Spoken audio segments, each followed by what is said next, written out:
Dan rata-rata kita hantar ke luar negeri, kita tahu ke siapa yang sebelah? Rata-rata kalau kita tanya, dia tak tahu.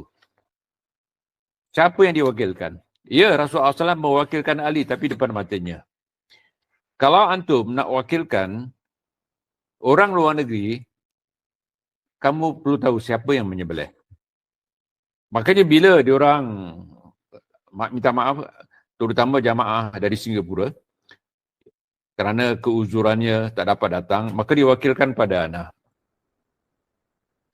Ataupun diwakilkan kepada jamaah yang datang. Dulu, mereka tidak boleh menyebelah depan ana, kecuali kalau ikut sunnah.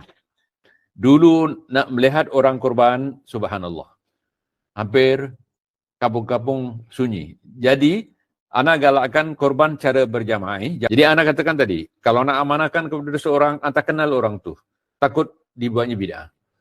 Kalau dilakukan bid'ah, subhanallah, Allah tak akan terima amalan yang berbau bid'ah. Sebagaimana saya baca hadisnya. Aballaha yaqbala amala sahiba bid'atin hatta yada'a bid'atahu atau bid'ataha. Allah enggan menerima amalan pembuat bid'ah sehingga ditinggalkan bid'ahnya. Yang berbau bid'ah ni Allah tak menerima. Ya?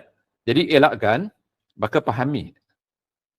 Jadi kalau antum nak wakilkan ke luar negeri, antum tak tahu.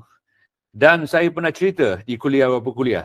Ada seorang menemani rombongan buat di luar negeri. Anda tak berulang ceritanya. Ternyata orang tu tak buat.